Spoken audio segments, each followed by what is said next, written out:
I delayed the recording. I forgot the live stream. I just started live streaming. Oh, So can you just tell once more, Ruth, for those who might miss? Just in 30 seconds, can you just tell what you said, Prabhu, if you don't mind? Sorry. so the last questions that Prabhuji, one of the Prabhuji asked was, um, do we get liberation even if we have our anattas within us um, by following certain rules and regulations rather than clearing all our purifying ourselves?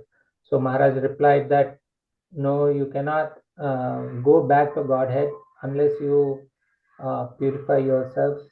Um, you can achieve liberation, but there is also possibility of falling down.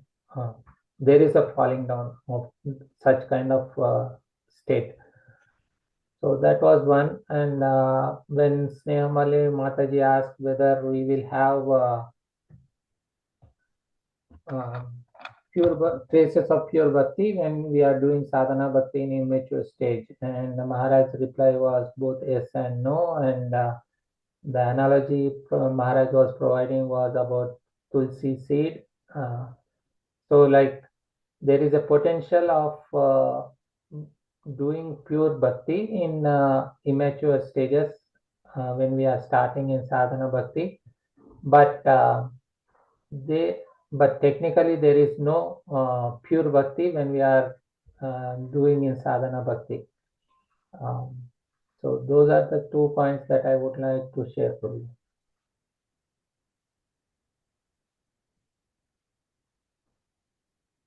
I'd just like to elaborate on whatever 2 points you said, Prabhu.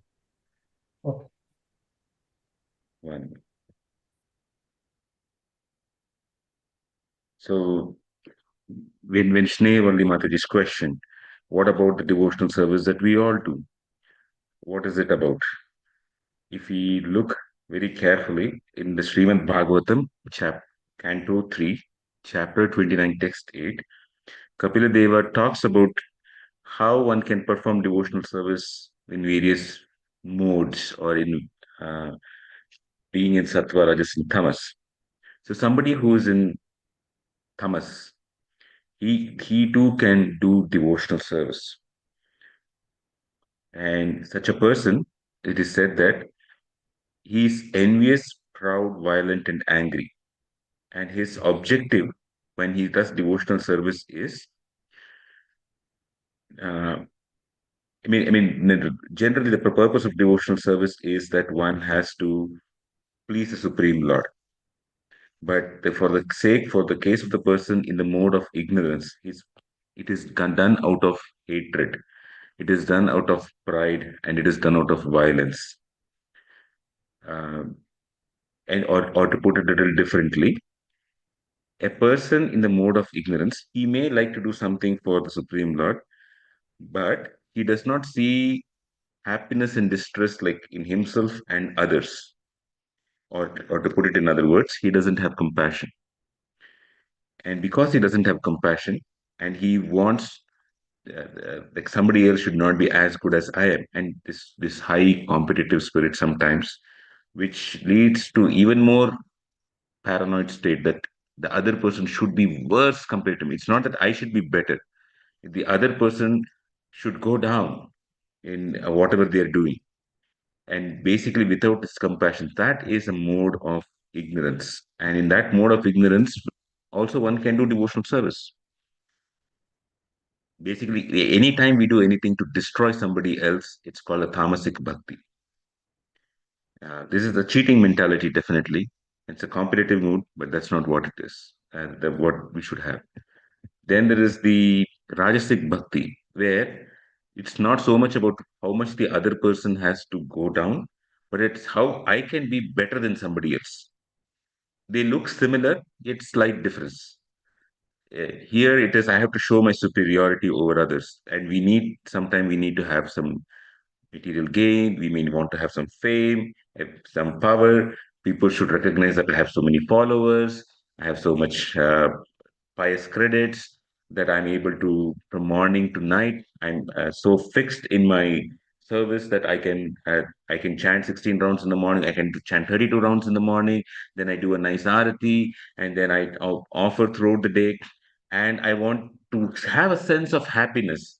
Others are not able to do it. I am able to do. Whereas a pure devotee, I'm not even talking about the person sattva bhakti done in the mode of goodness. A pure devotee also does the very same activities, but he does it in the mood of Krishna, I need you. I want to stay with you through this activity. I want you to be happy when I do an offering. I want you to be happy when I'm chanting. But the person with the mode of passion, rajas, he does this very same activity.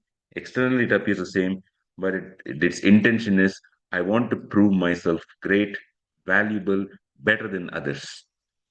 So the focus on Krishna versus the focus on my own self. That's the bhakti in the mode of passion. That's how it happens. And then there is bhakti in the mode of goodness. And in the mode of goodness, it's a little different.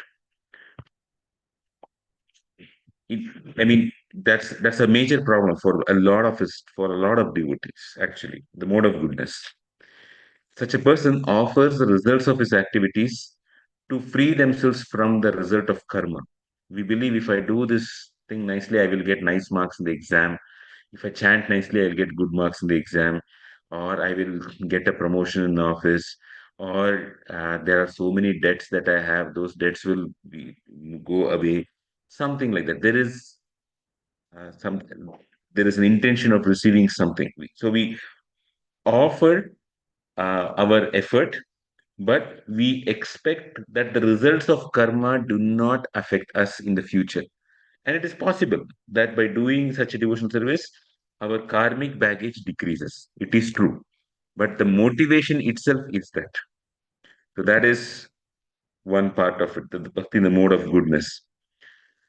Whereas the bhakti in the mode of pure goodness, Shuddha Sattva, is when one's mind is attracted to hearing the transcendental name and qualities of the Supreme Lord.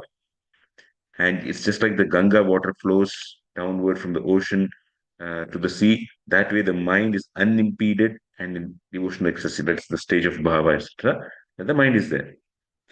Having said this, there was also the other point which Maharaj, which a devotee was asking, that what if a person knows about it but still wants liberation and practices bhakti? Um, I just want to elaborate. I'm possibly repeating what Maharaj said, but I just wanted to elaborate that same thing, which is somebody wants to become one with the Lord. Many followers of Sripada Shankaracharya, many followers of Ramakrishna Paramahamsa, and others think that they have to do practice bhakti just so that we become one with God. So they do engage in japa, they do engage in kirtana, they do engage in hearing Bhagavata Katha with the motive of becoming one with the Lord. What happens? Some of them, as Maharaj explained, if they're really successful, there is a stage where they enter into the body of Mahavishnu. And when they enter into the body of Mahavishnu, it's just like a bacteria enters into my body, or some tapeworm or anything like that enters into my body. When they enter into the body of Mahavishnu, they see everybody else interacting with Mahavishnu and having some pleasure out of the exchanges. Whereas this soul doesn't have the pleasure out of exchanges with the Supreme Lord. And at that point in time, there is uh, a possibility that this soul will feel how I wish I too had it. So then this soul is again given the association of devotees with whom they can learn how to have exchanges with devotees and exchanges with the Supreme Lord. And that's why our acharyas and the scriptures say, why do you need to go to a convoluted way or a roundabout way of first going to the impersonal stage and then to the personal stage? You can go directly. And we often think, especially those who are coming from a strong background from the Shankar Sampradaya, we think that the path of bhakti and others is only for the weak minded. And even for those for whom, and they say, I am weak-minded, I will follow bhakti, but others are far better. No, the person who understands that exchanges with the Supreme Lord are very important, that give real fulfillment for us, they are the real beneficiaries of true bhakti. That's one. Um, to put it a little differently here, or to bring it down to where it's relevant for us. Sometimes when we mix bhakti with karma, like say for example, I have to do this family ritual, that family ritual, otherwise something is going to happen, and I consider that only if these things are done, then bhakti is done properly. If the more and more one does bhakti, but this tendency doesn't go away, one can still get to the stage of what is called salokya. But there is still that unalloyed devotional service doesn't come. Sometimes people perform bhakti and offer their results of it to Krishna, saying, it's all due to you, Krishna, I will give everything to you. That also leads only to what is called as Shanti Rati, or the, uh, the phase or the stage of devotional service where one is in awe and reverence of the Supreme Lord. What the Bhagavatam wants to offer to us is beyond that. It wants to offer to us a vibrant relationship with Krishna, which means our activity is done to please Krishna, not that the results. So we should be careful in that side, and going in that way. Coming to the impersonal side, when when jnana is secondary and bhakti is primary or predominant, it's called jnana mishra bhakti, and it is that jnana mishra bhakti which sometimes can lead to all this kind of liberation, etc. So we should be careful of what we are yearning for. And this careful hearing of the Bhagavatam is meant to purify us of our past conditioning from our family background, from unnecessary things that we have heard, and to hear the right message. That's it, Ravi. Thank you very much, Prabhuji. Um, if anybody, does anybody have anything to add?